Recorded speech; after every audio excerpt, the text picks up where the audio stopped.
Балалардың жазғы демалысын жайдары ету үшін Қордай ауданында жазғы лагерь өз жұмысын бастады. Жыл сайын аудан мен ауыл мектептерінен келетін жүздеген оқушыны қабылдайтын орталықта биыл қандай өзгеріс бар? Тілші айтады. Жазғы демалыс маусымы бастала салысымен Қордай ауданындағы балауса лагері балаларға өз есігін айқара ашты. Мұнда аудандағы әр мектептен 300-ге жуық бала жиналған. Мамандардың айтуынша балалардың демалысы мен қауіпсіздігі үшін барлық жағдай жасалған. Лагерге көп балалы отбасылардан шыққан оқушылар, оқу озаттары, түрлі олимпиадалар мен байқаулардың жеңімпаздары қабылданады. Демалыс орнының заманауи талаптарға сай жабдықталғанында айта кетейік. Мұнда кең асхана, жайлы жатақхана, спорт алаңдары мен суға шомылу орындары жұмыс істейді. Балалардың бос уақытын тиімді ұйымдастыру мақсатында мәдени, танымдық және спорттық іс-шаралар да тұрақты түрде өткізілмек. Бәрі 5 мезгіл тамақпен қамтылған, сол үшін барлық жағдайлар жасалған.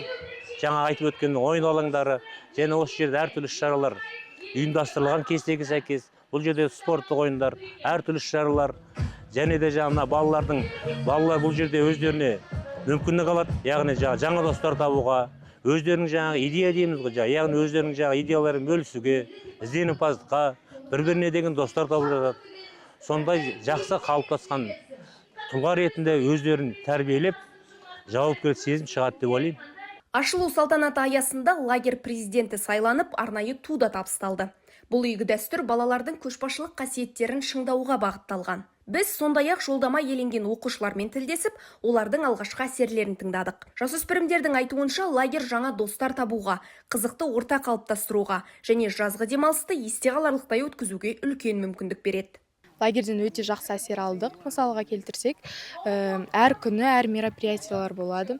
Өте жақсы және бізге жақсы көңіл күй сыйлап, күнімізді босқа өткізбей, өте көңілді қылып өткізуге тырысады. Осы балауса лагерінде бізде өте қызық болады. Бәрі дружно, жаңа достар табуға мүмкіндік береді. Бәрі қызықты болады. Балалардың көтеріңкі көңіл күйі мұндағы алғашқы күннің жоғары деңгейде өткенін аңғартады. Жалпы жазғы маусым барысында балауса лагерінде бірнеше ауысым ұйымдастырылып, жүздеген оқушыны қабылдау жоспарланған. Осылайша Қордай ауданындағы жазғы демалыс кезеңі салтанатты түрде бастау алды. Айгерім Қожабайқызы, Еркебұлан Болатұлы, Қордай 24 Ньюс.